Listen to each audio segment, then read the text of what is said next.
federal. Let's see, educational expenses for children or family members, 3%. So you can clearly see where a lot of this is having its bearing on the issue. And then I'll just read this real quick. The takeaway: Americans are making consistent progress when it comes to paying off their debts. Now, this says, right, according to the survey, even reducing what they owe over the course of a period of historic inflation. While the report didn't explore how Americans are paying down debt, the data shows that average debt per individual declined the most by $6,475 between 2019 and 2021. Now, that would suggest, right, that some people did pay off their debt during during the pandemic.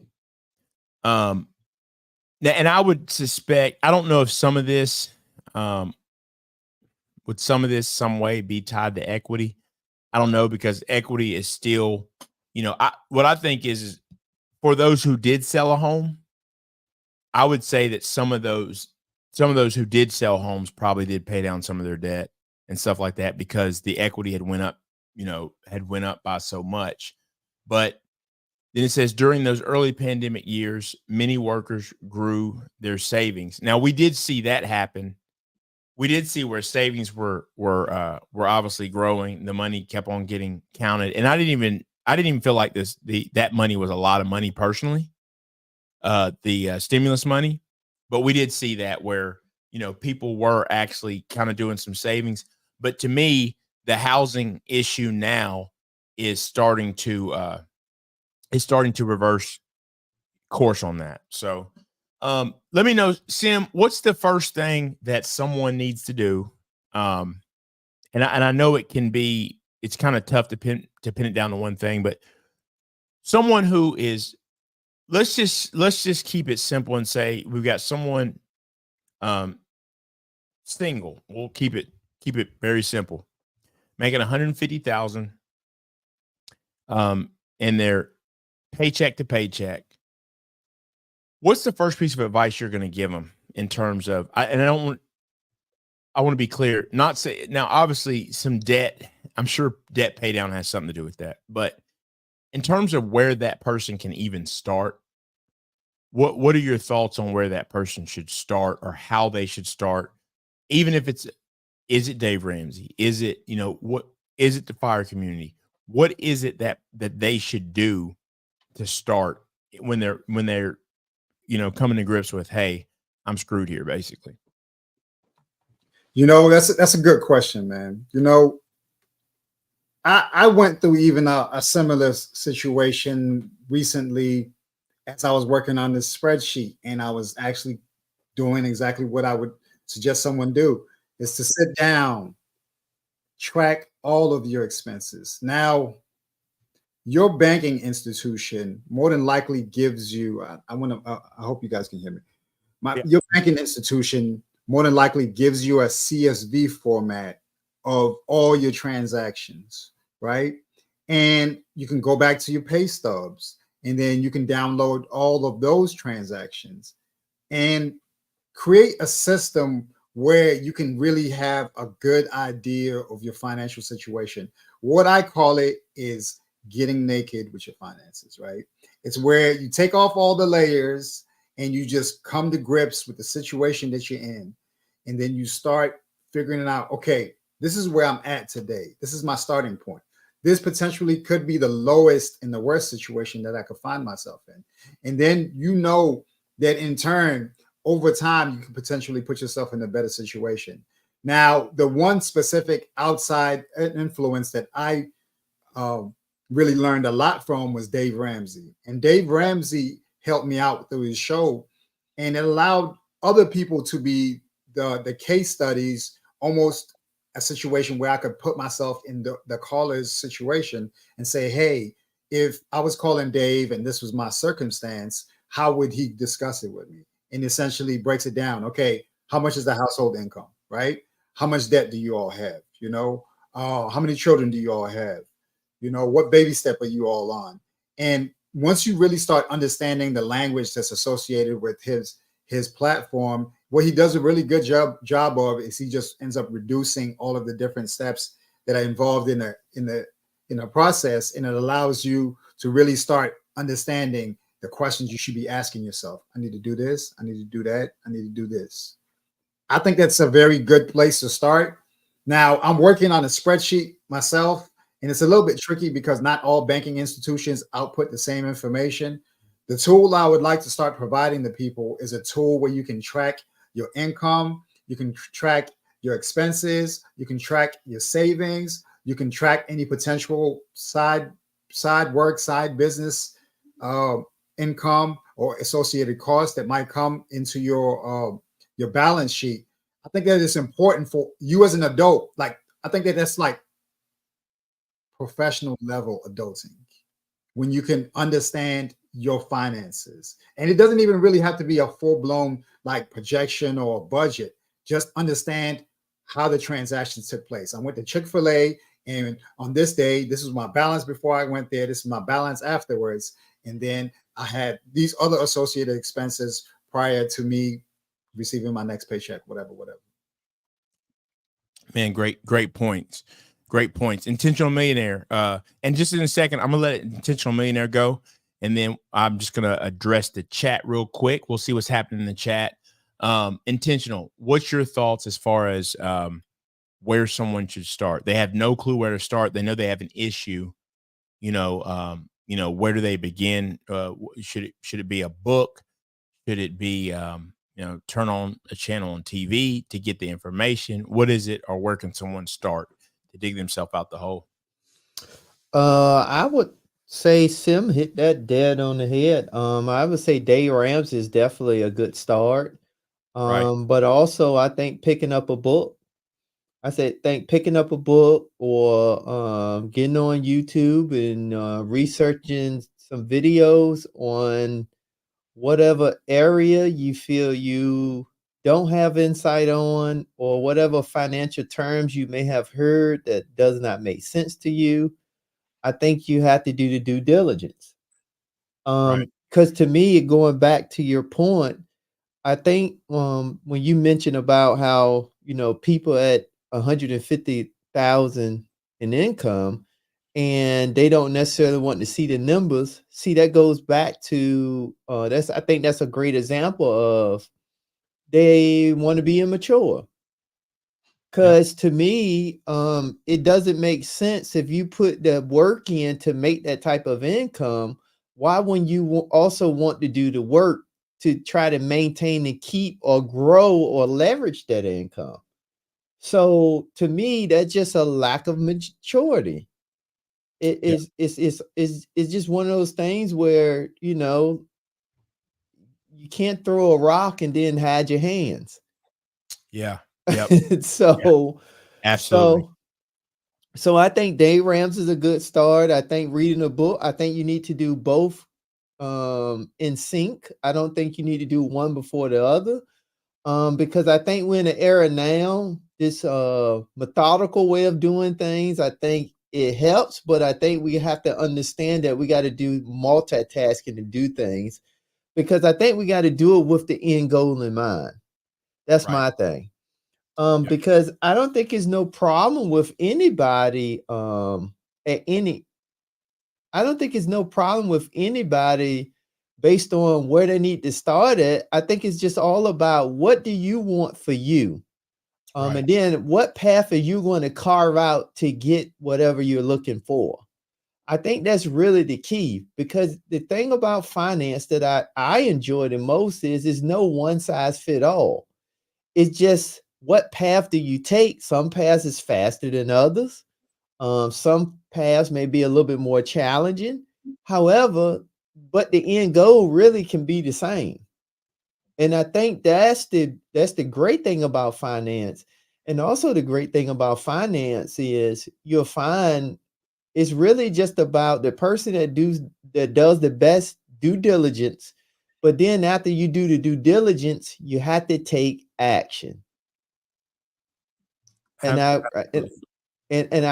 want to repeat that, because even if you go through Dave Ramsey or even if you read a book, if you don't start taking action right then and start implementing the tools in your toolkit, it's not going to matter anyway. It's just like if you have a brand new car and you don't have the keys to that car, it doesn't matter about the new leather smell in the car because you will never drive it. You don't have the keys to it. So that's what I think most people should do. And I think I just want to address it from this level, and I'll be and I'll be done on this topic, at least from my perspective. I think that one of the things that when you think about, I think we got to look at across the spectrum. So if you married a significant other, that's going to look different than someone single. And then if you young and starting out, that's going to look different for someone that may have been in the market a little bit more seasoned. So I think we just can't take and do one size fit all. I just think you need to really identify what's going to work for you based on the type of outcome that you're looking at. So I just really want to address that because even somebody older, their outlook and their needs and wants and things of that nature are going to be a little bit different. So just really want to address that because when you're talking about two people married and you talk about finances, that could be a very tricky and sensitive dynamic depending on the backgrounds of the two individuals. So I definitely just wanted to mention that. So I think you make some excellent points. Something that I really want to point out, and then like I said, we'll address the chat real quick, is part of it is just people needing to grow up. Like you said, I mean, when it comes to people not wanting to know the truth or wanting to look at it, the truth is it's a lot easier when you do know. Because when you look at it, the thing about the budget is when you have a budget together, let's just say that you put in there $50 a month to eat at Chick-fil-A, right? Well, here's the thing. When you budget and you spend less in one category, well, then you can move it over. So you can move the stuff over. But that's the best thing because when you do budget like you need to, you know the truth and you know what you can do. And the sad part is like I said about the taxes earlier, you got people that got tax money back. They know that their tires are bald as shack, yet they set none of that money aside as if those tires aren't going to start to pop or aren't going to go bad. Like, within 3 months, you're going to have to put tires on and you got $8,000 and you don't put none of that aside. And then 3 months down the road, or you're in trouble and you got no emergency fund. And it just doesn't make any sense at all. So just from a standpoint of being able to project ahead, it's just so much easier and so much less stress when you do it that way because you plan things, because you do plan things out. So I think a lot of it just comes down to people, honestly. You really got to grow up and start to actually look at what you've got going on with your finances and take hold of it. So, and as far as, where should one start? Yeah, I definitely don't think, there's an answer that's just that easy. I don't think you can just say, hey, do this or that. I do think there's some books you can look at, obviously. But ultimately, I think the biggest thing is making the decision that you no longer want to continue going down that road that you have been. And understand when we talk about $150,000, this amount of money is a far cry over what the average person is making. So you will have people making half that amount that are living quite a bit better because they're not up to their neck in debt. So I think it's worth pointing that out. Now let's go real quick. Let's take a look at the chat and see what we got going on. Hey, let me say one last thing. I want to say I heard it yesterday, today. I don't know. My days are blurred. Right? Mm-hmm. There was a runner. He said that one of the three things that he does in order. He's a Kenyan guy. That's all I know. He's a Kenyan guy, and he was been asked this question. He had like three things that he does in order for him to prepare for a race. And one of the things that he said was he says you have to get some vitamin N, and vitamin N is your ability to tell people no. Once you master your ability to tell people no, I think that's going to put you in a really good situation to be able to propel yourself into the places that you want to go into, because it doesn't matter how much preparations that you're making if you don't have the ability to say, hey, listen, it's not in my budget. It's not in my budget. It's not in my budget. You know, just creating that ability to be able to turn down the temporary enjoyment for them to put you in position for future opportunities down the road. Yeah, man, that's a great point. Sim, I've done that a lot. Like someone like, hey, you trying to go eat? Nah, I ain't got it.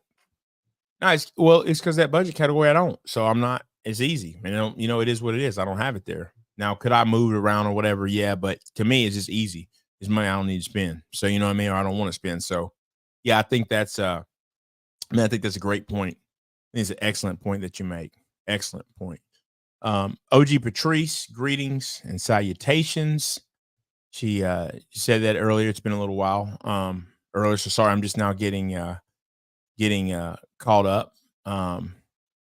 Let's see, interest rates damn near 8%. Yeah, and that is crazy. It is crazy. But now what I always hear, and I, I do have a real estate license, so I do hear agents say back in the 80s, they remember when it was, I think they said around 18%. So to be honest, we just got used to rates that were crazy low. That's not really the norm, 2 and 3%. So but at the 8% though is definitely crazy. And see, even to this though, and as crazy as it sounds, when I think about 8%, I'm always thinking I'm going to find a way to get what I need or what I want down the road regardless, right? So it's all about setting yourself up in that position. So when I see something like 8%, we'll use a $500,000 home just to keep it simple. When I see something like 8%, where back in the day, people are like, man, 2%, not a problem. Well, for me, I'm thinking, okay, if I want that home, then I need to find a way to put 200,000 down on it, because I'm still going to find a way to get the home. It's just, I got to find a way that makes more sense, because I want to keep that payment to something reasonable, because I'm not about to be a house poor. So it just means a bigger down payment. It may mean, hey, if you just feel you got to have the truck, you can't get it, then okay, then you need to find a way to put 20,000 down on a $40,000 truck. You really need to find a way to have it paid off in cash. But there are different ways to arrive there. But people have gotten this mentality of just do the minimum. The bank says I can get it if I put $2 down and a pack of gum. So that's what I'm going to do and get it. And no, you can't afford it. Because see, people keep on letting the bank tell them what they can afford. You can't afford it. Like, you can't. You were just struggling last week to feed your kids, and all of a sudden now you get on the lot and you can get this truck and you have no issue. I mean, it's so a lot of it is just about people taking control of their own life and saying, because let's face it, even for all those out there in YouTube, I know everybody's rich, but when you turn the camera off, whether you can afford it or not, you can't. And some of them, the phones they're on look dusty, so they're not doing that well. You know what I'm saying? So it's like, you got to look in the mirror, and there's nothing wrong with admitting, hey, I can't do that right now, but if I play my cards right and do what I need to do, I'll get there. So that's what's important, is just people at some point, you gotta, like I said, you got to get on the scale. You want to lose weight? We need to know where you're starting at. You have to do that. And if you won't do that, you keep on burying your head, you're not going to get there. You're going to keep on arriving at the same point. So yeah, I just want to point that out. Let's see. Said it's been a while at the Intentional Millionaire. Man, it has been a while, hasn't it? Since we've been able to get on. Peter Investor M, salute to you. Yeah, I'll enjoy doing these streams, man, because it's just cool to get to talk about the different things that are going on, and so much time so much when I see stuff, it's just so much faking going on. Which is just crazy because what people don't understand, um, the more you make, this stuff happens at it doesn't matter how much money you have. There are times when even Jay-Z says, nah, probably don't need to do that right now because we're trying to do this. It doesn't matter how much money you have. Anyone who's smart with their money isn't just going out saying, I'll take that, I'll take that, because you won't have it very long. So even if you're a billionaire, these billionaires understand that, because we just saw it happen, that net worth can drop to about 400 million real quick. So they understand that there's ebbs and flows to this, and it's a cycle. So many, especially people who don't have anything, think it's just this thing of, appearing to have it and flossing. But there comes a time where everybody, regardless of how much money you have, has to find a way to cut back or do whatever. And those people who have it are always in preparation for that next cycle, whether it's good or bad, to find the way to capitalize on it. It's always about finding the way to capitalize, whether the market's good or whether the market's bad. That's what it's always about. But people don't understand that. And the fakers just keep faking. And it's like, people know you don't have it. You're not fooling anyone. Can I just add this to what you just shared in Yeah, absolutely. and the comment about the interest rate? Mm-hmm. See, Yeah, it's not interest rate that people really should be focused on. I think people really should be focused on, are you going to be prepared when the market shifts? Even if it's 10 years from now. See, because if you prepare, what people have to know, regardless of income, when you prepare, you always going to have opportunities come across your desk. It's when you're not prepared because you're not in the right mind space to take advantage of the see or be able to identify opportunities that's in front of you. See, and I think that's the bigger issue, because going back to the topic at hand, people making 150,000 still living paycheck to paycheck. See, they making an income, but because they're financially strapped, when opportunities come, they can't do anything. Yep. So you will always stay in the hamster wheel of doing the same things over and over and over, because you never put yourself in position where you can leverage when the opportunities come and it presents itself. Because just like it's 8% interest right now, that don't mean all deals still is at 8%. And still, you got other type of ways that you could do financing. It does require a little bit more understanding of, real estate or understanding of alternative type of investments. And that's not for everyone. However, but if you put yourself in position, then you have the additional resources and a discretionary income, then it could be a no-brainer for you. So I think that's just something we really got to identify with, because I think the challenge I see that most people are doing right now is you use the media not from a scare tactic perspective, but use the media for perspective of telling yourself, how can I prepare for the next wave, whatever that may be? And I think that should be that should give you a better outlook and a better conversation.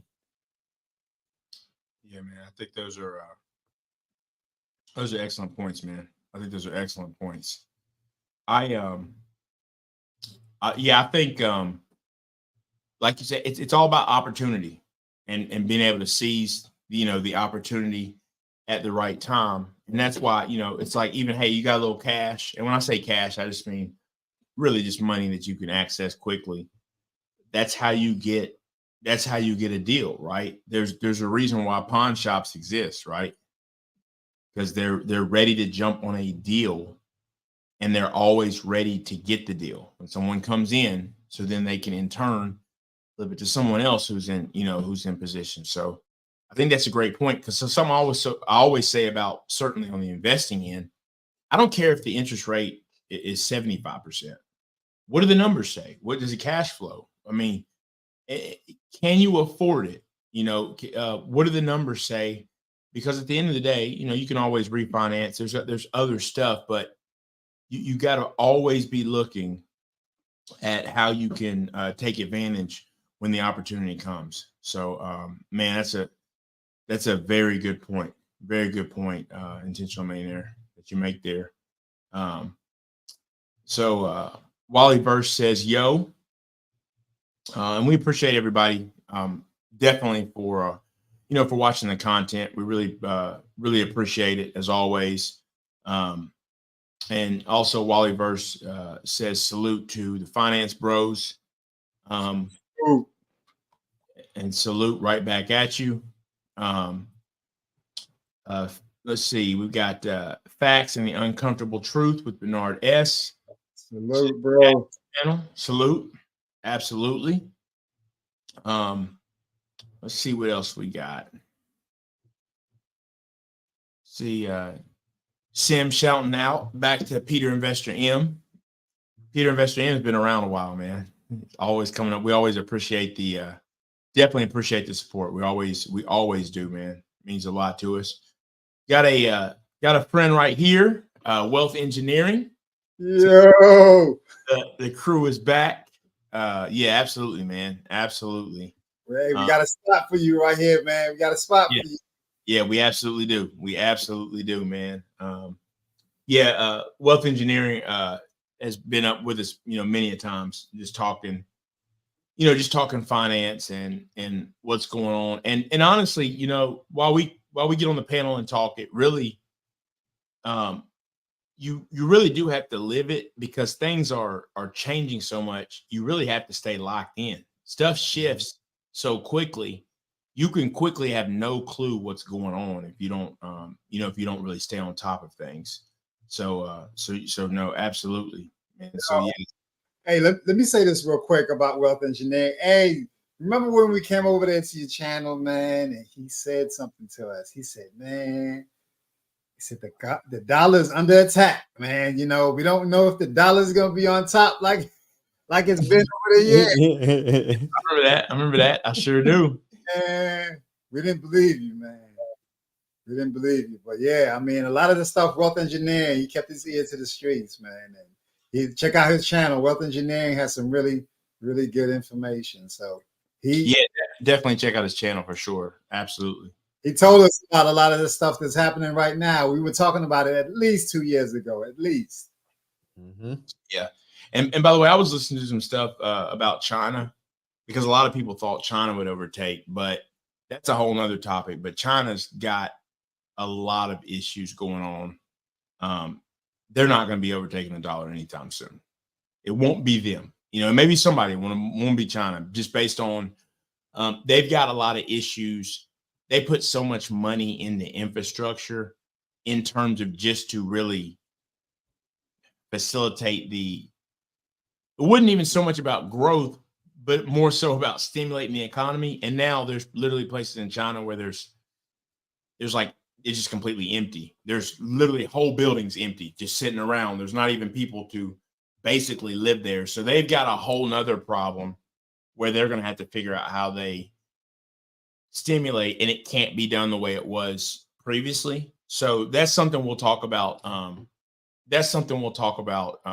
As well. And I think it's important to remember when it does come to money, right? Even in the room, right? Like sometimes it's not, even with America, right? And their troubles and woes with money, which there definitely are. Sometimes,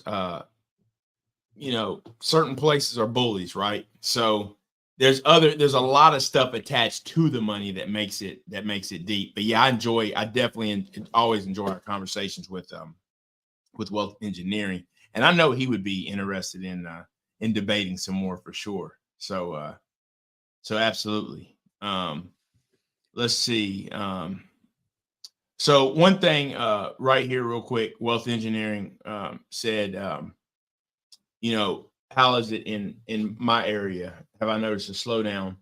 And I'm assuming he's probably talking about just in general, whether it's real estate, the whole nine.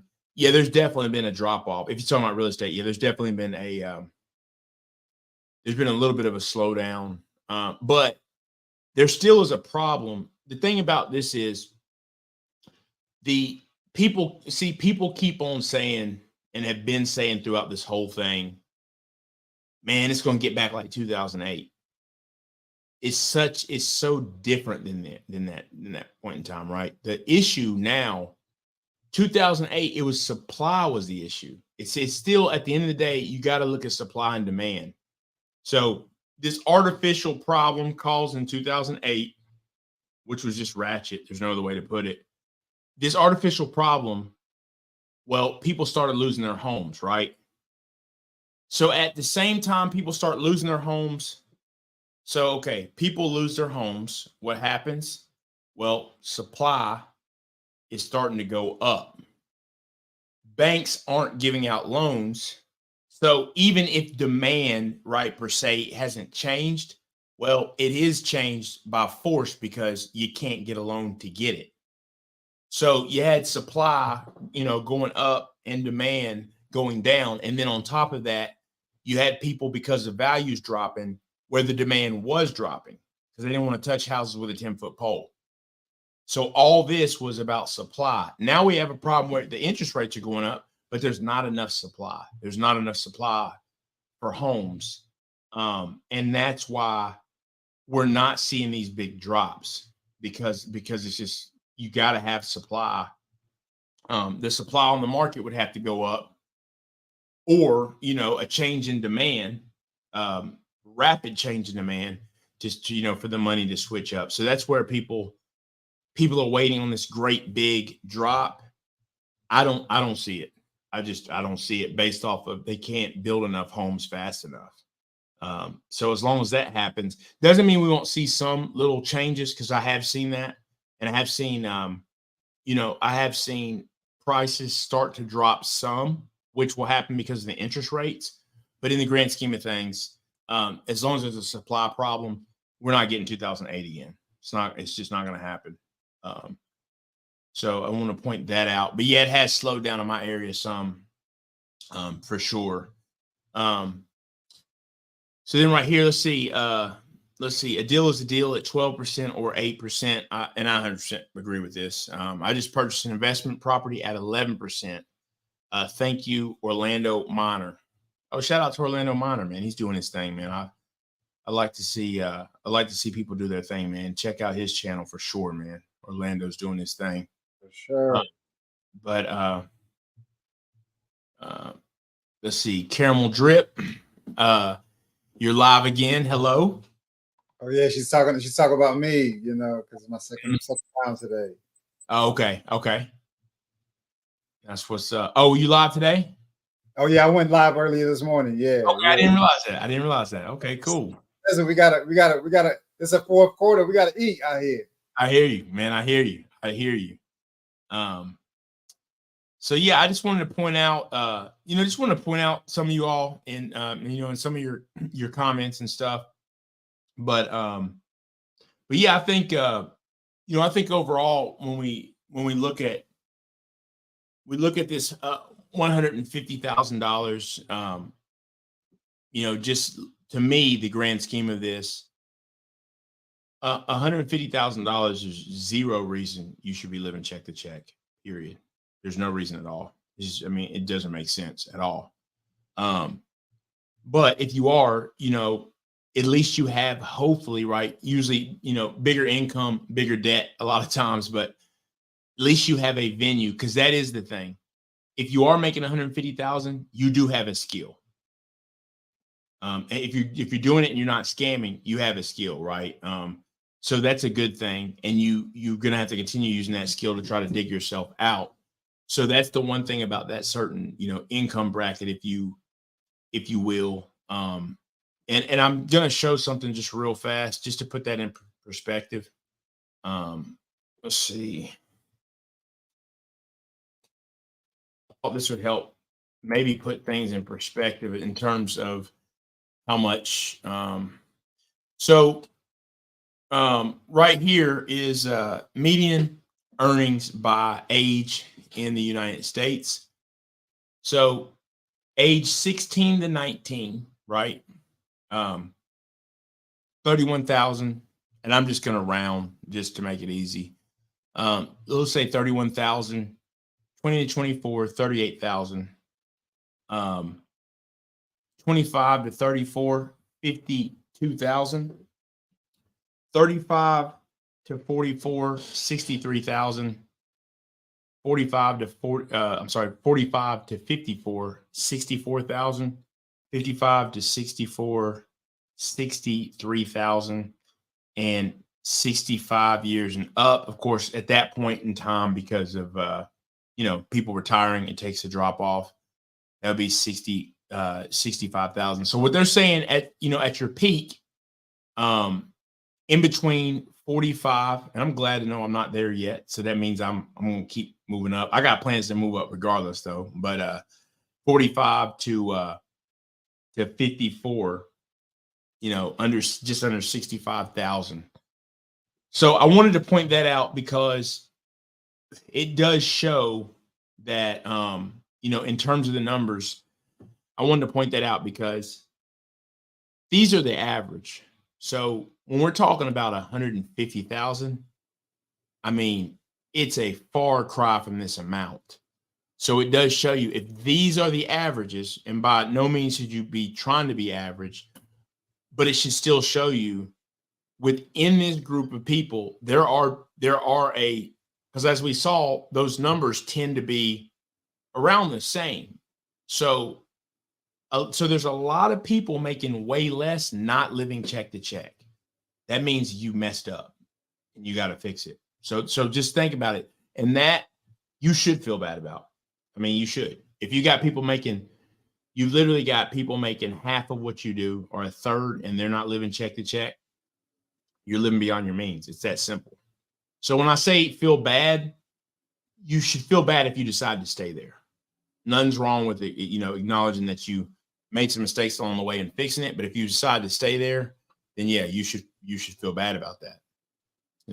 Guys, what's your take on it? You have any take on it? Well, I say first thing is I don't believe those numbers because everybody on YouTube is making 6 figures plus. So I hear you, man. Everybody's 6 figures plus. Everybody millionaires, and right. So I don't know, man. These numbers ain't right according to YouTube. I feel you, man. Everybody's balling, man. But you start to ask questions about what they do or what time they do it at, then it gets silent. Because if you're making it, you got to go out and get it. So it don't come easy, stuff like that. So absolutely, man. But yeah, I think this is just another interesting. I think there's another interesting thing, especially right. I think our last topic, UPS drivers. Mm-hmm. So I just think and that was around 150, wasn't it? With total compensation, I think. Mm-hmm. So yeah, it's just very interesting though. It's very interesting overall, but I think the biggest problem is people just simply, they just keep on living outside of their means. It's as simple as that. That's what this comes down to. That is what this comes down to. Anything else you guys can think of, or any thoughts that you all have overall on just the finance world, what's going on, that you guys want to touch on? I would say that I just think people really need to go back and just really consider, what do you want financially? I think putting income aside, because I think in this era now, we're so focused on income that we're missing the real goal. I'm gonna be honest with you, at least for me. I think income is part of it. But if you don't have a plan for the income, I still think you're just going to be no different than somebody that does not make as much, but they're a better steward of the lesser income that they have. I'm just one to believe that, because I know people that make, in the mid 6 figures that they just not a good steward of money. And the only thing that they're doing is just, they're just allowed to I like to say, have a better visual lifestyle, but they have more of a headache when you close the doors and they're stressing about all the bills. Because I think people need to start really associate income with how much level of stress do you want to have, but also with income, how much are you willing to compromise your health for? So I think that income is part of it, but I think we got to really dive deeper and see what do we really mean by income. Now, if you say you want to make, 300,000, but 300,000, you're going to make the income, but you're going to use that income to stay up on your medical, be able to make sure your family have the proper medical care. You're not going to skimp on if you feeling really bad, calling the ambulance because you worried about paying the ambulance bill. You're not going to do those things because you're going to utilize the income to give you a full gamut of your life. Meaning you're going to use that income to have better health. You're going to use that income to, if you want to grow or foster your spirituality, you're going to use that income so you can put money back into your mentals if that may be off. See, I think we get so caught about income, but we only focus on income for stuff. And it's not productive stuff. It's just crap that doesn't equate to the bottom line or the actual goal that we're looking for. So I think that's really what the conversation should be. But we're so caught in the American way of doing things I think the income has become the new carrot that they dang in front of people, because people keep going for income, but they never have a plan. So that goes back to your point, Perry, of, your point and Sim's point of lifestyle creep. See, because lifestyle creep is not bad if you're taking care of all the basic core fundamental things and you go above beyond in the areas that matter. Then lifestyle creep to me it should just be a byproduct of just because you want to do it. But that's for me though. Yeah, man, that's a good point, man. And I think what's interesting about that is I think a lot of people don't realize, how good it feels to be able to do what you want. It's one thing about looking at, but you know how good it feels to say, you know what, I think we can go out to California this weekend just cause. So people should be thinking more about really the feeling of being able to do what you want versus trying to fake it for other people. Because the truth is, people don't really care anyway if you got money or not. They just don't. I mean, maybe some people do, but if they're worried about that, then you shouldn't even be trying to get down with them like that. Honestly, if they're just worried about your money. So, man, I think you make a great point. Shout out to Von Bryant as well.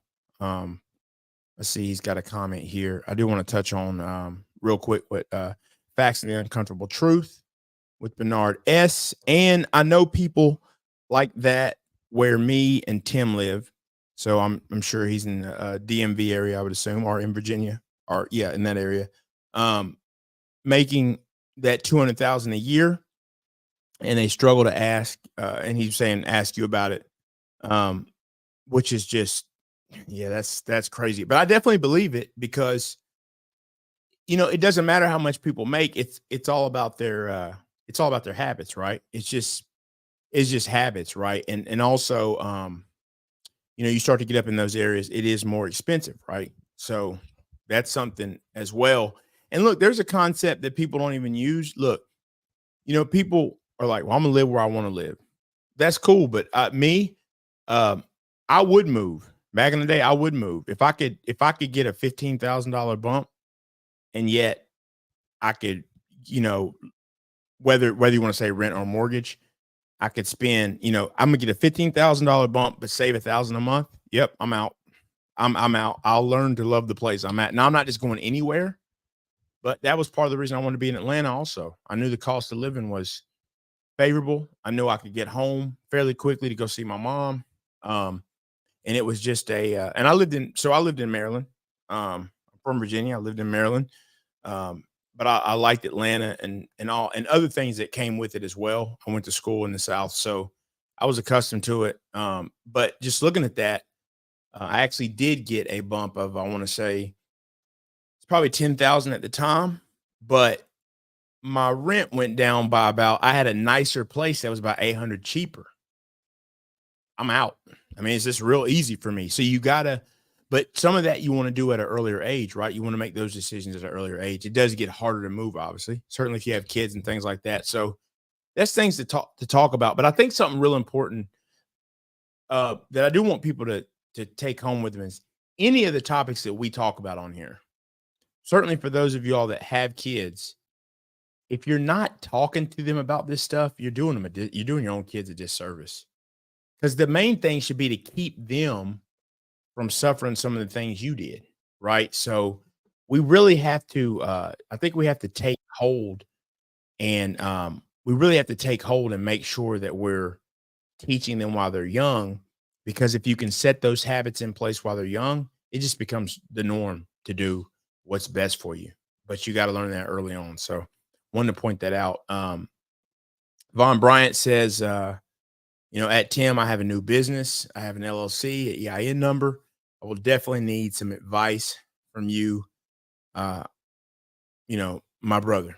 So he definitely says that. Once again, shout out to Vaughn. On that. Something else. Let's see. Let's see what Peter Investor M says. Between higher interest rate versus inflation, which one can change or affect more? So he's saying between the higher interest rate versus inflation. Well, I think inflation to me, if you guys don't mind, my take on this is inflation to me, it's a lot harder to get the truth, what real inflation is, because, the same way that they continue to say, are we in a recession? And it's like, guys, we know the definition of a recession. We have been in one. Why are we trying to change the term, right? They always say it's like consecutive quarters. What are we talking about? So I think for that, to me, I do think I think they both matter, but to me, the bigger one, that the interest rate, to me, although I'm not necessarily concerned about the interest rate myself, I would be more concerned about that. The reason why, and part of that's my lifestyle, right? But it's just because on a grand scale of things, people weren't living the way that they should have been already, right? Now you take it and you look at what the interest rate has done, and I'm just talking to the average person in the ability to get a home now. That's why that's a bigger concern for me, because the inflation allows you to really shift. Inflation will allow you to shift everything else around to figure out what you can cut out, what you can do to make it work, right? But when we're talking about the interest rate on a home, and a home that now, we're talking about mortgages at one point where it would have been 2,000 or now like 4,500, 5,000.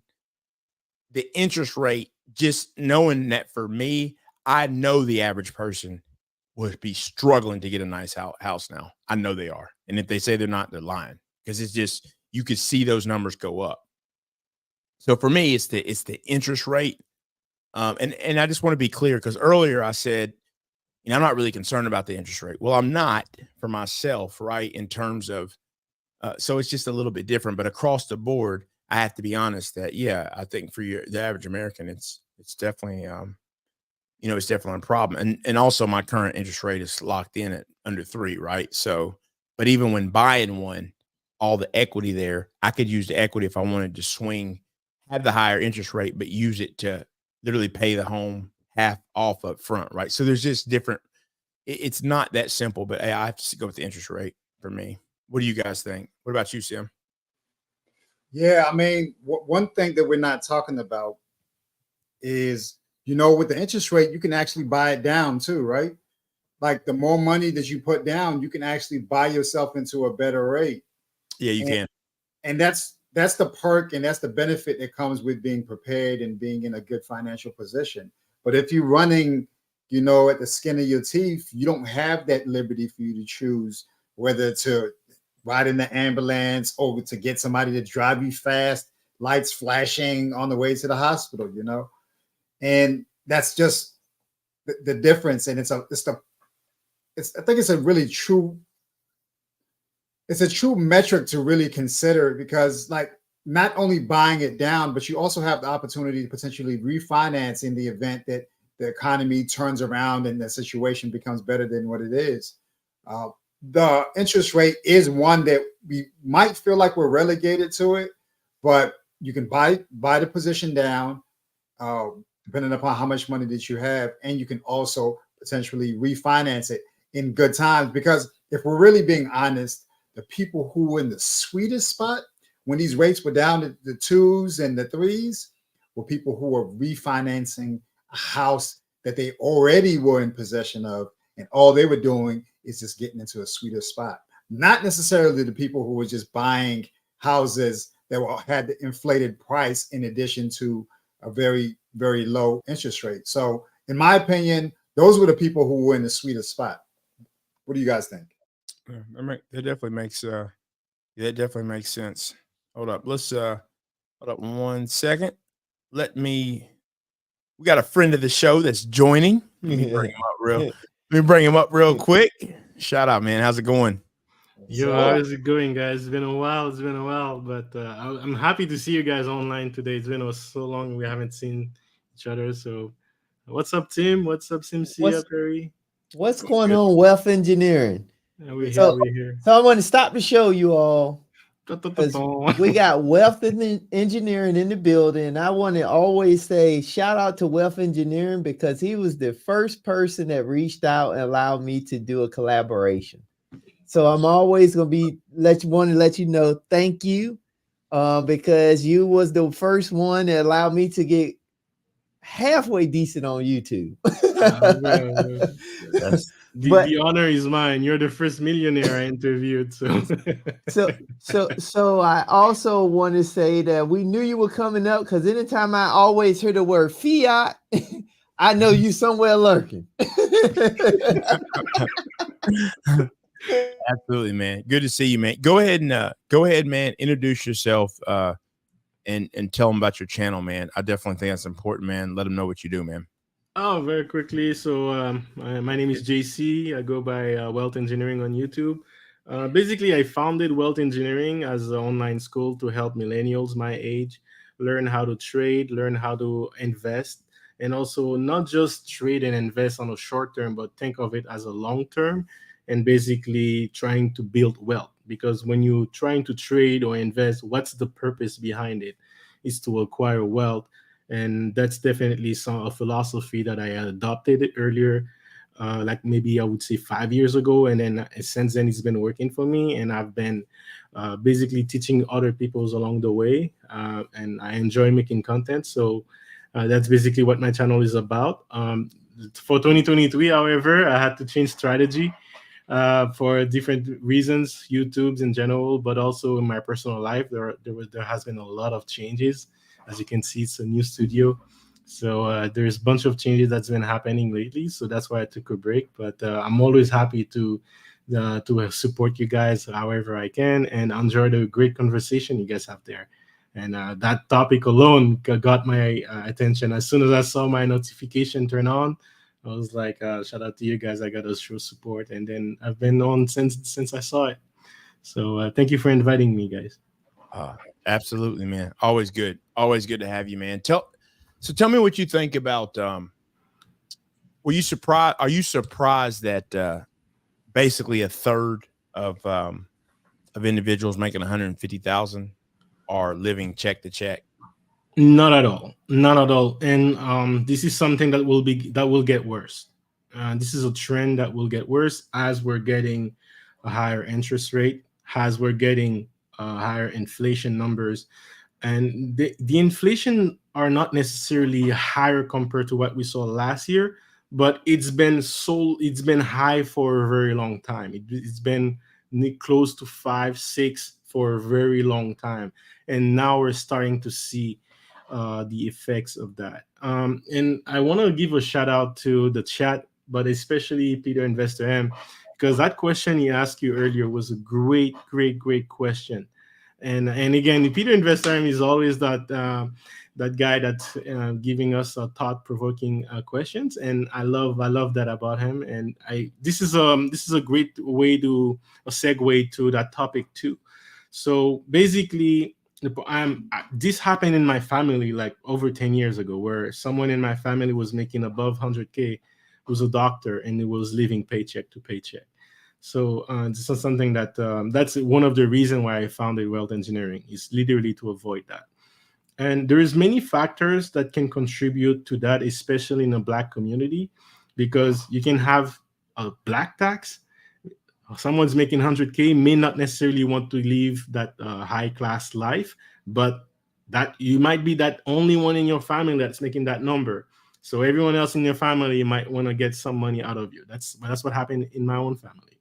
Some also, what the main thing about that is most people are not financially educated. Usually when you have people making 100K and up, they have a great professional life. They could be engineers, they could be software engineers. I know a lot of software engineers making that number, but they're not necessarily educated with their financials and how to handle that and how to manage it and how to plan ahead for it, right? So because of that, they end up with a lot of debts. Their first instinct is to increase their lifestyle, increase their living expenses, end up not having too much. And when you have a scenario where you have a high interest rate, and then your mortgage is getting up, then you're getting caught that way, right? There's so many reasons why people are living paycheck to paycheck, even when they're making that salary. And in today's era, in the States as well as Canada, someone who's making 150K should not be living paycheck to paycheck. So it's a lack of planning, it's a lack of education that's causing this, and a lot of self-control as well. But with that said, I want to give back to that comment. What's making the bigger change? Is it inflation, higher inflation, or higher interest rate? I just want to add to what you guys were saying to say that it's the higher inflation that pushed the higher interest rate. The interest rate is there to fight the inflation, right? So maybe the higher interest rate will give you that more rough impact that you can feel in your gut, but the higher inflation is kind of like sneaky. It's there, you don't see it every day, you don't feel it every day, but by the time you realize it, it's too late. If you haven't planned ahead to buy assets like real estate, for example, that can grow over time, then you caught right-handed and you have no money to start investing with your down payment because the interest rate is too high. The banks are too restrictive in how they approach you and how they evaluate you for a candidate to give you a loan. So they are both important. And to me, it really depends on what are we defining about changes. But the higher inflation will give more change, but the higher interest rate will give you the change that you can see, the what you can feel, right? What feels worse is the higher interest rate, but what led to that is the higher inflation. And the higher inflation is not increasing the interest rate, it's also increasing everything else, right? Your living expenses, gas, electricity, energy, everything goes up. So it definitely, and if your income is not increasing while your living expenses increase, it's a recipe for living paycheck to paycheck. With that, I'll leave you. I want to hear your comment about that. Yeah, so I do agree with you on that. So I feel like interest rate, I was more so speaking short term, but yeah, definitely inflation is the bigger problem long term. Because it's always going up. We will see lower interest rates likely, and it'll go up and go down. Like for example, the 80s, right, where they had it in the teens, but then we get down to 2%. What hasn't changed is that the inflation has continued and will continue to go up, and that's why everyone's like, man, back in the day, I could get this for this much. Well, you're going to be saying it worse and worse as time goes on. So definitely. And that's why, like you said, if you don't invest, anyone not investing is getting hit over the head with that. Is getting hit over the head with the inflation at all times, right? But many people own their home already, so the interest rate doesn't mean anything to them. So yeah, I think you make a great point with that for sure. I want to add to that because wealth is dead on. I think we have to remember interest rates is almost like a byproduct of inflation. And the reason why is because I like to say is inflation to me is like the nickel and dime. I'm going to nickel and dime you to death till you realize that that dollar that you had, you only really can spend 25 cents because I'm charging you these small nominal fees inside of all the goods and services that you do, that before you know it, you realize that that dollar don't carry you that far. But I say that the thing we can change is inflation, but we have to slow down our spending, which once we slow down spending, it's going to affect interest rates. See, the challenge is, I think as a whole, the American people don't understand their true influence. I like to say inflation is just like the equities market. If we stop investing, then something happens. Or if we go pull our money out, something happens. Well, as consumers, if we stop spending, then something happens. Now, what end up happening in this case is it's just going to be a direct byproduct. If we stop spending as much, it's not going to be inflation we're going to slow down. We're going to slow down the interest rates. And I think that's the key, because now it's going to allow us to be able to borrow money cheaper. But as long as we keep pumping money into the market, when inflation is something we can't control, then that's what allows the inflation and interest rate to continue to rise. So I think that we have to understand, what can we control? Well, we can control our spending. We still, even in this current economic times with high interest rates and things like that, you still have people buying homes that's not willing to wait until things shift where they can get a benefit. They just so impatient that they have to be in the house, so they're still willing to overpay and then hope it work out in the end. The problem is they didn't factor in, though, it's going to be harder for them to refinance when you already overextended at the initial transaction. And I think that's the part that we tend to miss. So what ends up happening, inflation still is going to go up, but because so many people overextended, then rates are going to come down. And then what's going to end up happening, it's going to allow people that's prepared to take advantage of that. So now they can get the best of all worlds as it relates to assets, as it relates to leveraging debt, as it relates to investing in the equities market, as it relates to investing in alternative investments. Well, see, I think go ahead, finish the statement. So I think that that's something we really got to pay attention to, because we can help influence the outcome for interest rates depending on what we do as how we handle and do our daily operations with inflation. Yeah, but I think the statement that Peter Investor M was asking us is, which one can we affect more, the interest rate or the inflation? I mean, how much can we really do about inflation by itself?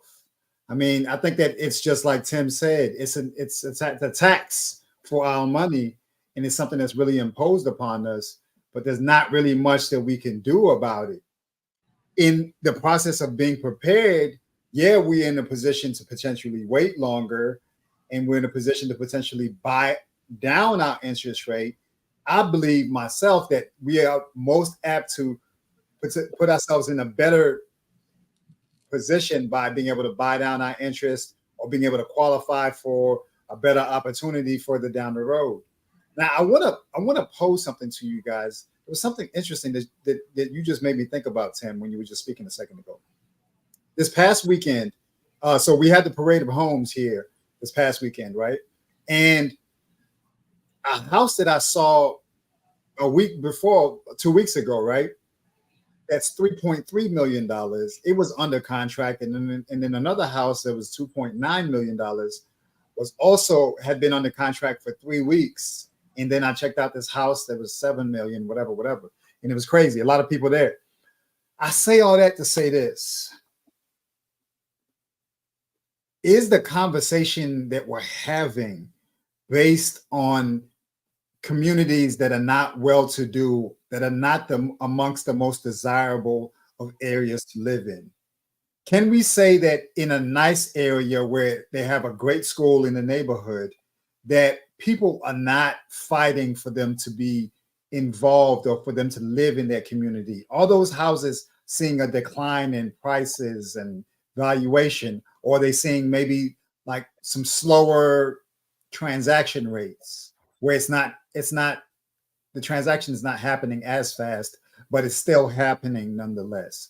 Because in looking at it and just seeing people who are still moving on $3 million transactions, if it's in a nice area and you could almost guarantee that you're going to see appreciation and valuation, are you really losing? If you're buying a $3 million house, I mean, last October, I was looking at a house that was 3.3, not for myself, but this whole parade of homes open house thing. And that same house sold this March for $4.6 million. So are we saying that that person overbought? In my mind, they still bought in a great area. So they're still going to be able to get a return on their investment because they bought well. Well, I would say you're taking that's almost like comparing the wealthy to the average working class. I think that, somebody that's buying a $3 million home, then that tells me then 9 times out of 10, they probably have the infrastructure to support that mortgage. They probably have the infrastructure or a plan for what they're going to do with their home, whether that be, I'm going to keep it for a little while, refinance, then sell. So I think that's one part of that equation. I think the next part is when you talk about just that, your standard community, because the average home price now is between 350 to 400,000. When we talk about those homes, see, that's where the challenge come in, because if you talk about two working people, husband and wife, see, that's a more dangerous scenario, because if that income stops, now the household falls apart. So I think when you talk about that, that's why still buying right now, you have to be careful, because you can end up overpaying, and one shift in interest rate or inflation can eat you alive. So then what ends up happening in that scenario, the people that's prepared, or the person that bought the $3 million home, they'll be the one going and buying their property and keeping it, and then they'll go sell it to somebody else that can afford it. But what they traditionally do is they'll get somebody in there that's qualified, and then if they can't stay there, they're just going to find someone else. So I think you got two different things going on in that equation, because I think this is one of those areas where the people that's buying, that has strategy, they're still going to buy because they still can identify deals that make sense, because they still have the resources to support deals that make sense, even in a high interest rate environment. However, the people that the average working class, they just don't have that type of resources and that type of bounce back if one thing go wrong.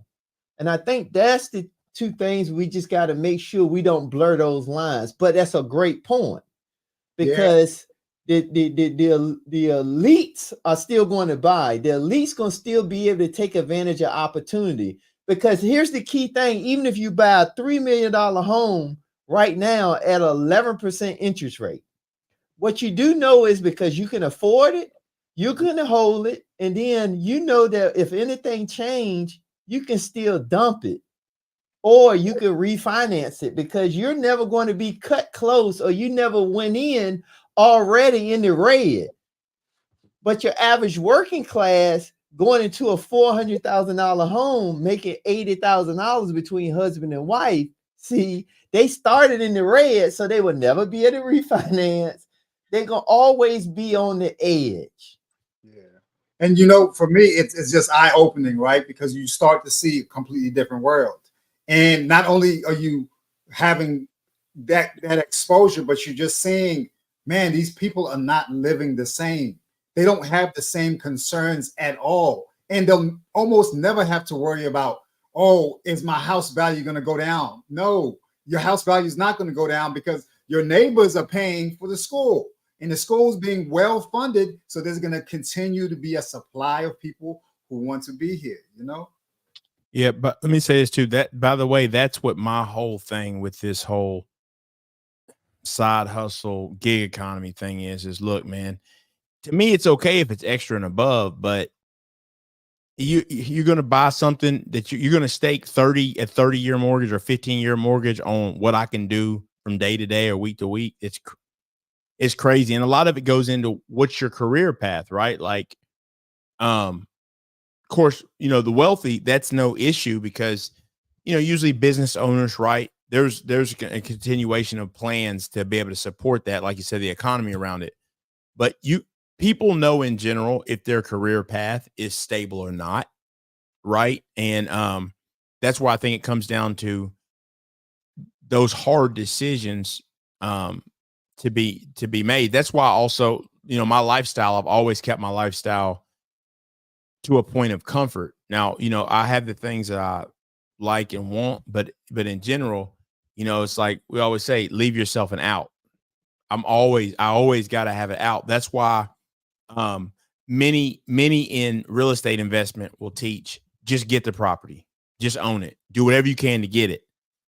But when times get tough, you might be in something you can't get out of without taking a hit. So you just got to be careful about how you acquire, how you do get things. I want to say shout out to the lead attorney. The lead attorney is obviously always a big supporter of our content, as well. So we definitely appreciate that, man. He's doing big things on his channel. I think everybody here probably knows that, man. So I've been watching Lead Attorney for a long time. I always like to see the success he's having. Not to mention the stuff he talks about. I'm glad to see. I noticed the other day a lot of the stuff he talks about on the marriage side of things. I'm glad to see that that's growing, because, you know, he'd do content, and then forever it seemed like when it comes to marriage questions, people just the interest didn't, just based on the numbers, didn't seem to be there. And that's really important. So it was cool. I looked the other day, I think I saw a video of his had like 10,000. It's just question and answers. So I think that's real important. And we were speaking early, right? We're speaking about finance. Well, there's a lot you could probably pick up from the lead attorney, that for those, whether you're in debt or not in debt, trying to keep the money that you get. So there's probably there's a lot of good that he has to offer, man. And we always appreciate anytime he drops by, and I always enjoy checking out his stuff as well. So, yeah, absolutely. I do think that I do think there's different ways of looking at it, but you know, I think that's something to remember, is that in the grand scheme of things, everyone is at a different place, right? You can move back to where I'm from and drop. Now the issue, obviously, when you move right to a place where you can get a home that's cheaper, well, if you're not working online, you also give up that income. So that's part of it. You don't have as many options. But in general, because I work in transportation, I could find a job making, because there's people that I worked with at my last job that worked in the area where I'm from, making as much as me or more, right? They were back home. So you can make 6 figures back home, and you can also downsize on the house and stuff like that. So there's a difference. It's all about where you live. All of this, there's so many factors that you have to take into consideration. But in the grand scheme of things do seem to be getting worse. They seem to be going downhill rather than getting getting better. And unfortunately, if you think about it, as long as we've been talking, things have continued to been since we've been talking, right? Have really been going. I would say we started when things were still looking really, really up, but they're starting to. But no, they weren't actually, because we were talking about really. I think originally we were talking about all the money printing, and we were anticipating what was going to happen, and now we're steadily going into, it's like a train going through a tunnel. Now we're tunneling through what we were talking about. So, yeah. So I want to point that out. Yeah, man. Salute to the lead. Listen, there's plenty of times I quote the lead. I put lead on to my son, my nephew, my brother. Listen, check out the Lead Attorney's channel, especially for young men, because he's gonna tell you, listen, if you want equality, you need to get equal outcome. You need to apply equal pressure, whether it be men or women. There's no showing grace based upon your sex over there. You know what I mean? And I really appreciate it. I think it's really helpful, and I think you can contribute. I think in watching his channel, you can see that he's been on both sides. He's been the guy representing the wife and the guy representing the husband. And over time, you start to see like a pattern, and you start to say, okay, well, like I see there's a lack of participation on the account of men because they're not having an opportunity to really get what they're supposed to get, because the system is unfair and what have you. And I really like what he preaches to everyone about get a prenup. You can protect yourself by having a prenup. You won't be going into the situation so scared. And so I really appreciate it. I'm in his mastermind. He's giving us the game, and he'll talk to us and hold us accountable, and really just having somebody who's that high in the YouTube game and who has the mindset that he has, it's invaluable. Hey, something else I do want to mention that I really appreciate about Lead Attorney is, because as someone who is married, right, I hear, look, for those who think you should never get married, I have no problem with it. Whatever. I'm not trying to convince anybody of anything. But I do like that the Lead Attorney has seen it all pretty much, but he's mentioned several times that he would potentially get married again, or also he's mentioned that, why is it that we look at with anything else, we'll work a job for 10 years and we'll move on somewhere else and not consider it an absolute failure, but we'll get married and it can be 10 great years and we say it's an absolute failure. And, I sit back quiet because I have nothing to prove, but I like that he is coming with, like you said, it doesn't seem to be one-sided, and that's from someone who's seen it all. So also, as I do see all this talk, right, because everybody is making all this money, everybody on YouTube's rich. What I really know is, because I work and my wife works, I know that half the ones hating that they don't even stand a chance when it comes to net worth and stuff, because we both work and we both do really well. So, there's positives in it as well. I just don't have the energy or the time I'm not a marriage crusader, and I'm also not the type to try to push something down someone's throat, because all the thing about it is me, I'm cut out for marriage. I could go back 10, 15 years, the type of person I am.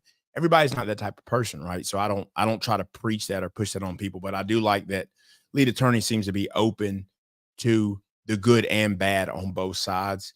And I like having a realistic conversation with someone who actually knows what the hell they're talking about, not just random people who are claiming to know everything and ain't even had a girlfriend before. But anyway, but yeah, salute to TLA for real. I always enjoy his content. He's good at what he does, man. So I really appreciate that. Really appreciate it. Where do we go? The lead, salute. Where do we go from here, guys? Where next? What's next? With all that's happening. I had a question for you guys. Well, basically, what would be your advice for someone who's making 150K and more and living paycheck to paycheck? So what are some actions they can take now, knowing that we're heading towards higher interest rate, higher inflation. What can someone in that situation do to get out of paycheck to paycheck? Yeah, you gotta I think you gotta first establish where you're at. Like, you really the first thing I say, make a budget. You gotta find out where everything's going. Like, what do I actually have? What's coming in? Where's everything going? So I would say budget first. And I would say look to someone, like it could be Dave Ramsey. It doesn't have to be him, it could be other people to at least establish maybe a foundation on how you start to get out of that, how you start to reduce that and things like that. Is where I think you that's where I think you start. And you start to look at what can you shed really quickly, like what can I shed to get this back in order. So that's why I think the Dave Ramsey or whoever part is very important to have. Like there's different theories on whether it's the debt snowball, pay the highest one first, pay the lowest one. But I don't think that's the thing as much as first knowing where you're at, knowing where you're at and how deep into it are you? Because I think many people will find out, I just need to stop using Uber Eats every day, 4 times a day, and I can kind of get this thing back in line. So knowing that that's your problem versus got medical bills, student loans, just knowing those things. Should I downsize and things like that? So I think it's just budget first is the first thing. Yeah, I mean, I'm in the same conversation. You can't manage what you don't measure, and there's no way you can improve something that you have not really taken account of.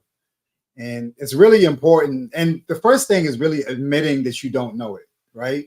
And you have to just be one with that, and then you have to be open to developing the mentality and the mindset that puts you in position.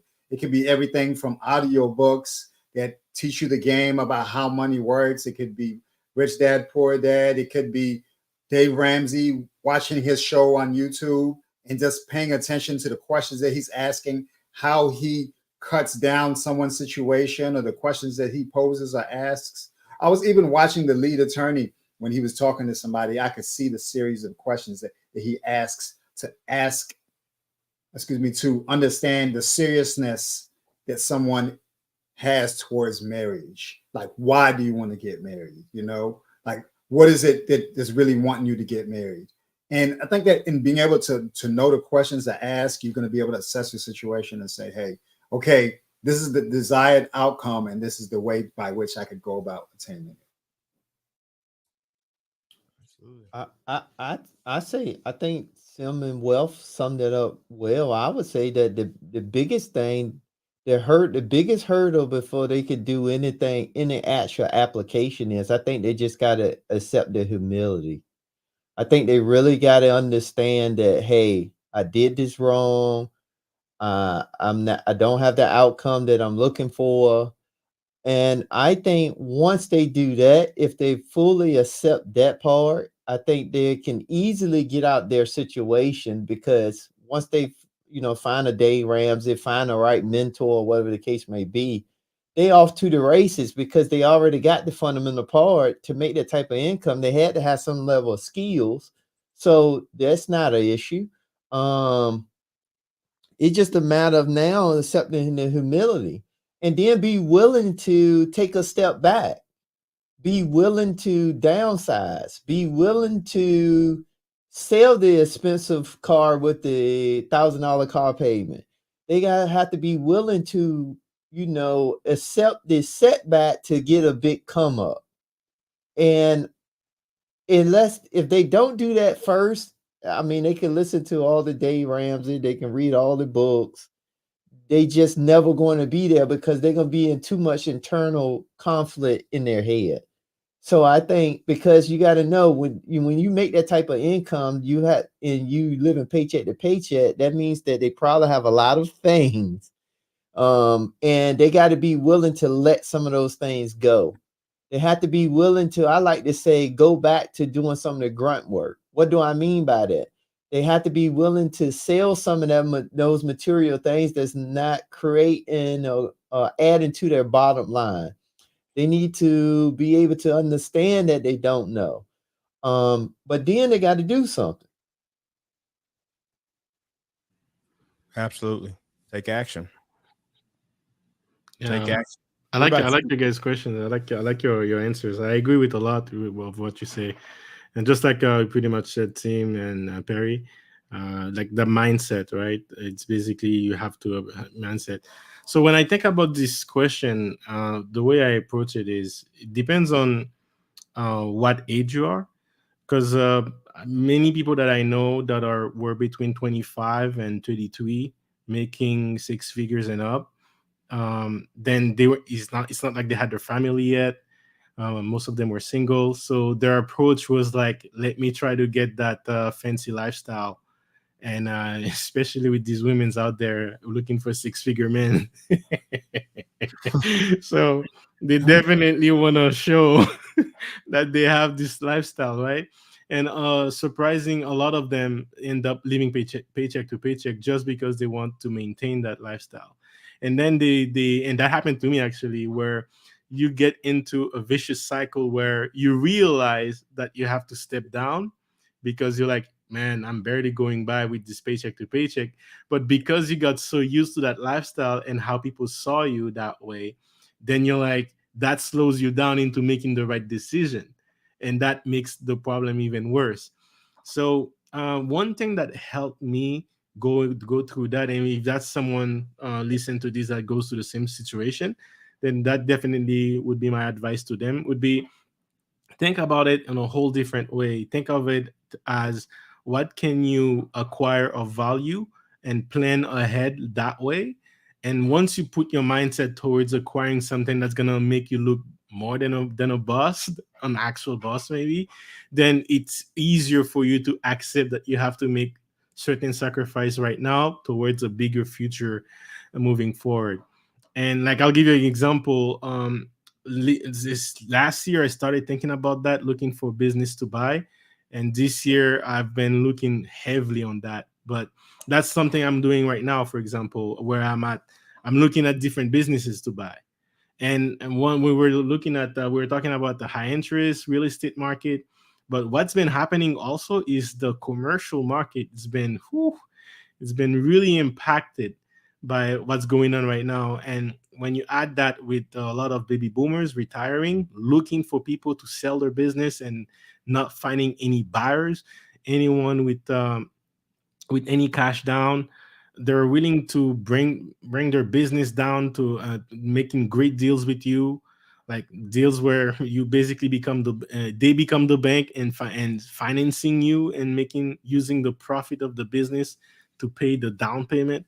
So there are so many different things that you can do, but just think of it this way: if you're thinking of, oh, I'm gonna buy a business and then either run it, hire employees to run it for me while I do my jobs, and that my business would be something that can generate more income for me, then it's a better way to actually be a boss instead of using your paycheck from your job to make you look like a boss. And that's definitely would be my advice. And right now, especially in this market, and the next, I would say up until 2030, there will be the commercial real estate and business acquisition is definitely a great thing to do. And someone who's making 150K can definitely have a great profile to make their first investment with the bank. And so definitely I would look into something like that for them. Yeah, great point. Great point. So we'll wrap it up, but what's next? What's next as far as as far as let's say 3-6 months out? Does this let's just say 3 months, 6 months, a year? Does this just continue to get worse? I think we gotta already know that, but Absolutely. yeah. Or so yeah, I think we kind of know that. So beyond that, when do you guys see things start to turn around for the average, we'll say the average Joe, if you think it will? Is there a do you think we see an upward period again? just like, you know, you could say around 2015, 16, we started to see things. Now, a lot of that was driven by real estate, but just in general, or when do you see things turn around? I'll start with you, Well. Me, in the short term, I don't see it turning well. Again, I might be wrong, right? I might be wrong, but definitely the next 2 years, not at all. My projections right now is 2030 and up. I would say, and Ray Dalio says it, right? We're going to have a decade of basically thing going sideways. We can start off seeing the trend already in the stock market. And I think this trend is going to continue and it reflect itself throughout the economy. And that's basically all the indication that I'm seeing right now with the interest rate, with inflation going up. That's what it feels like to me. So based on that, I'm making plans accordingly so that I can still profit from these situation. But I have to be honest, I had to change my plans, my initial plans, because I didn't see it getting this bad that fast, right? But once I realized, once I realized 2021, when 40% of all the U.S. Currency in circulation was printed in just 1 year, I just knew that it was going to get bad, and this is what we're starting to seeing right now. I think next year, 2024, especially end of Q2, we're going to see the economy worldwide will be affected. Like based on what I'm seeing right now, there's a lot of things happening in Europe, Great Britain, China. You mentioned China earlier. Like they're trying to save face, but their economy is in really bad shape. Now you have like this social political war happening, increasing the pressure to more spending. And right now, the big countries like Canada and US do not need any excuse to have more spending, but somehow the excuse is there to have more spending. So it's definitely not looking good. And this war that's just started 2 days ago, it's not a good news at all for us. So I don't see it in a short term becoming better for the average American or Canadian, the average people. They're gonna feel the wrath of inflation more and more. When you add that with higher interest rate, um, in some cases it might be better to rent than buy in some cities. I know that sounds atrocious, but I'm feeling some people right now that had a locked in interest rate for 3 years that bought at 2020 in 2023, they're already looking like their rent is increasing by a lot, like $800 a month. So that's crazy for the average people to handle, especially when you have over 50% people living paycheck to paycheck. So I would say buckle up, people. Definitely do your research, make a plan, and we have a scenario where regardless of what happened in the industry that or the economy, you're still safe. You're still able to generate incomes. At the end of the day, some industries will always be working regardless of how the economy works. And if you can own a business that generates income in those situations, then it's definitely a great move. But other than that, buckle up, buckle up. That's all I can say. Absolutely, man. Absolutely, man. What about you, Sim? Thoughts? Yeah, What's next, or when things start to to improve?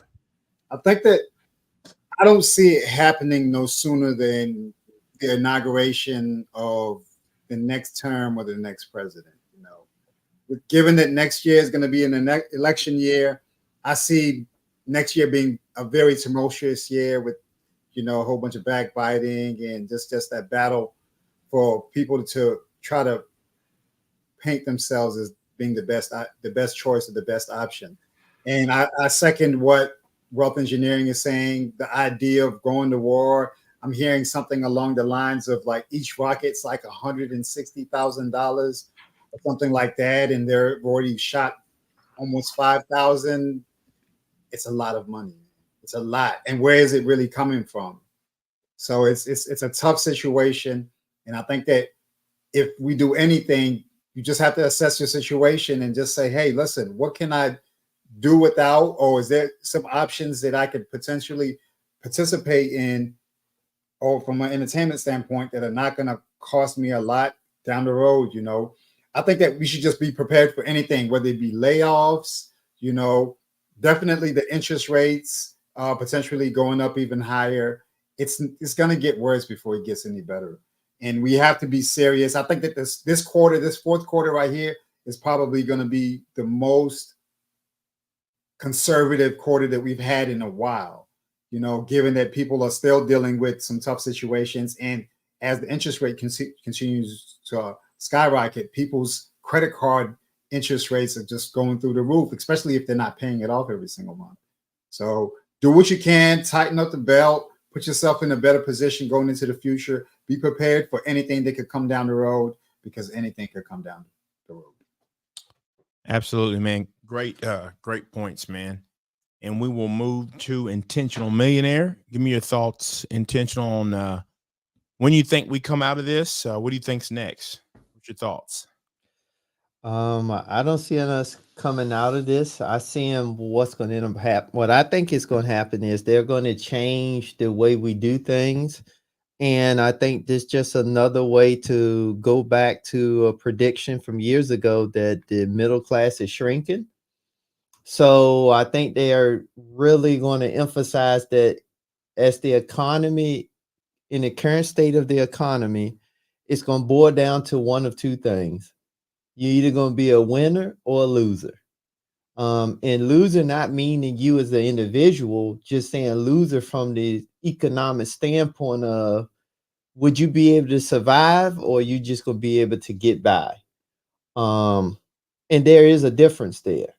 So I think that I don't see it changing anytime soon. I just think they're going to foresee and change the status. For example, as you know, they did change the tax brackets.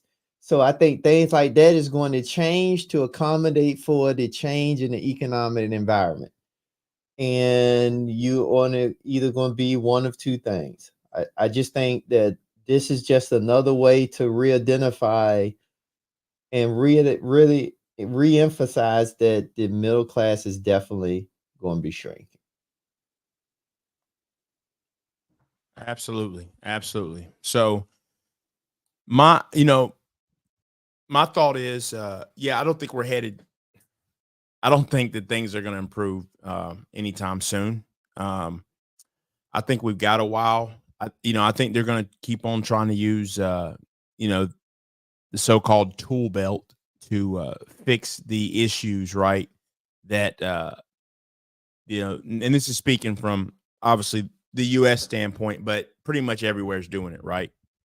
They're using whatever tricks they have to try to manage inflation and things like that. And I do think some of that manipulation will help. I mean, it will, but those are always short-term things. The grand scheme of things is that we are going downhill ultimately, and we'll continue to forever. I mean, that's just, I hate to be gloom, but we went going away from the gold standard and getting on this thing of where it's all about debt. There's no way you can win with debt long-term. Now I do think we're in a society where you can certainly use debt to, I think that's probably the best way at this point, if done correctly, to maybe elevate yourself, whether through real estate investing and other methods. But ultimately, I think we're going to continue headed downward. Now we will at some point, I think, I'm going to say within probably the next presidency, at some point, start to see where things appear. They will appear once again to look like they're okay, but I don't believe they really. I don't think they really will be okay though. Ultimately, because we're still, for everything to be okay, people are going to have to start changing their personal situation. Each person is going to have to put their individual self, their individual family in a better position. And quite frankly, that would take people getting out of debt. And I just overall, I don't see people doing that the way that we see people going back to credit cards.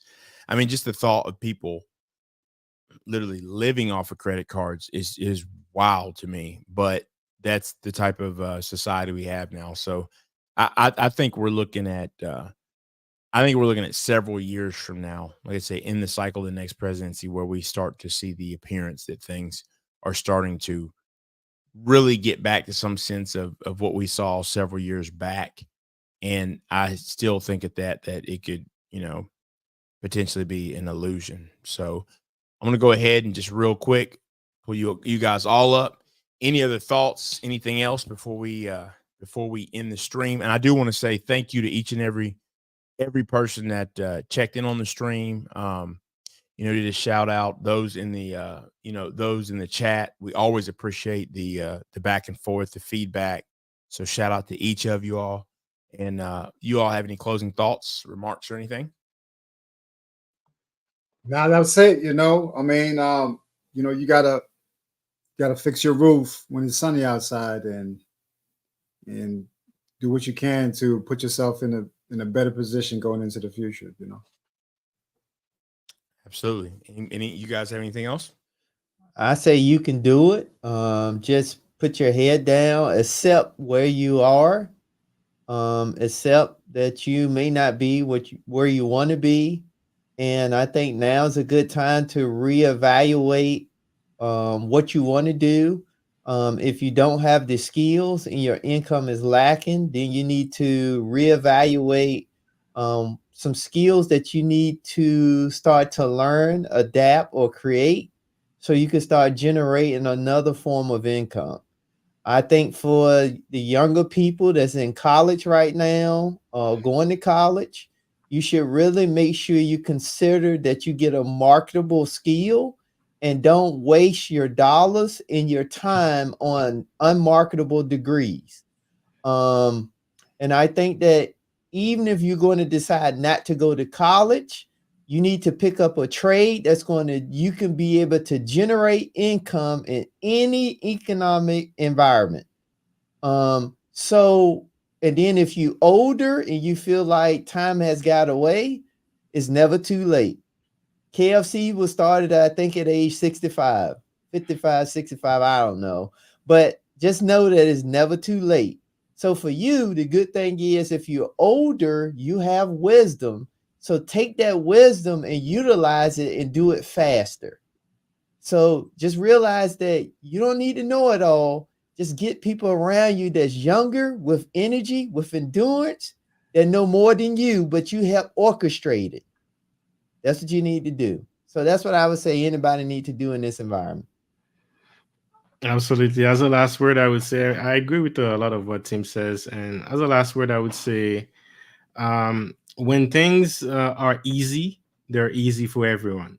Just like the interest rates are low, everyone is buying a lot of places like houses, even if they don't necessarily have the proper income to maintain that long term. But when things are hard, they're also hard for everyone. And if you're trying to get ahead, that could also slow down your competitors in a way. So what I would say is plan ahead, try to adapt to any markets. And this is definitely something that I try to implement in my life. Change your plans. Basically, always make plans ahead, and then we change it if you have to, based on new information that you're getting. But what we can know for sure is the inflation that we're seeing and the high interest. When you hear Powell talking, he doesn't speak with the conviction that he's going to reduce those interest rate anytime soon. So basically, your first question is, if you're living paycheck to paycheck, is what would happen if my rent increased $500, $1,000 a month? And can you handle that? If not, what can you do instead? Is there other ways to increase your income to buy on assets that increase in value and in time, right? Again, I'll mention it again because it's something that I've been looking a lot these days. Buying cash flow business. Buying cash flow business that generates a cash flow is still technically on the state, and it generates cash flow on day one, right? There is a lot of baby boomers that are begging, and it could be a boring business. It could be a business like buying a laundromat, right? Could be something as boring as this. It's easy, but it's an asset that you can have that generates income, that can operate with a certain level of autonomy while you still maintain your job.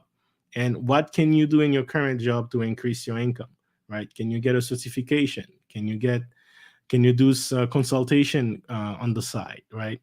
If you can reduce your expense while you increase your income, and invest that extra income into an asset that generates you money, this is a great way to at least not just survive, but go by in the coming times.